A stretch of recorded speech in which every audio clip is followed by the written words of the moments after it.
Flat പണയത്തിന് നൽകാമെന്ന് പറഞ്ഞ് ലക്ഷങ്ങൾ തട്ടിയ ആൾ പോലീസ് പിടിയിലായി. കാക്കനാട് സ്വദേശി മിന്റോ മാണിയാണ് പിടിയിലായത്. നിരവധി പേരിൽ നിന്ന് ലക്ഷക്കണക്കിന് രൂപയാണ് ഇയാൾ തട്ടിയെടുത്തത്. വിവരങ്ങളുമായി സൈഫുനിസ അലിയാർ കൊച്ചിയിൽ നമുക്കൊപ്പം ചേരുകയാണ്. സൈഫുനിസ, എവിടെ വെച്ചാണ് ഈ പ്രതിയെ പിടികൂടിയത്?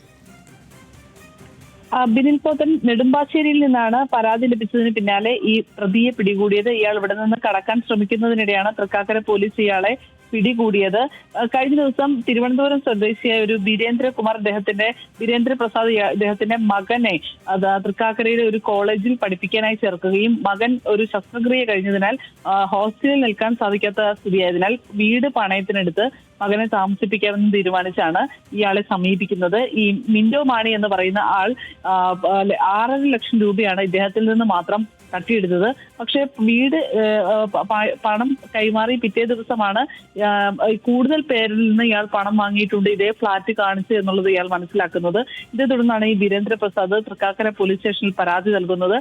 ഉടനെ തന്നെ ബാങ്ക് വഴി മുഖേന ഈ അക്കൗണ്ട് മരവിപ്പിച്ചെങ്കിലും ഇതിനു മുൻപ് തന്നെ ഇയാൾ ഈ പണം പിൻവലിച്ചിരുന്നു. അതായത് പണം അക്കൗണ്ടിലെത്തി മിനിറ്റുകൾക്കകം തന്നെ ഇയാൾ ഈ പണം പിൻവലിക്കുകയും ചെയ്തിരുന്നു. ആശ പിക്ക് എന്ന് പറയുന്ന ഇതിന്റെ ഒരു മാനേജിംഗ് പാർട്ണർ എന്ന് പറയുന്ന ആളുടെ അക്കൗണ്ടിലേക്കാണ് ഈ പണം നൽകിയിരിക്കുന്നത്. ഇപ്പോൾ എന്തായാലും മിന്റോ മാണിയെ പോലീസ് പിടികൂടിയിട്ടുണ്ട്. ഈ ആശ പി കെ തേടിയുള്ള അന്വേഷണത്തിലാണ് പോലീസ് ഉള്ളത്. 10-ലേറെ പരാതികൾ ഇപ്പോൾ തന്നെ ലഭിച്ചിട്ടുണ്ട്. അതായത് വ്യക്തമാണ്, ഫ്ളാറ്റ് പണയത്തിന് നൽകാമെന്ന് പറഞ്ഞ് ലക്ഷങ്ങൾ തട്ടിയ ആളാണ് പോലീസിന്റെ പിടിയിലായത്. കാക്കനാട് നിന്നാണ് ഇയാൾ പിടിയിലായത്.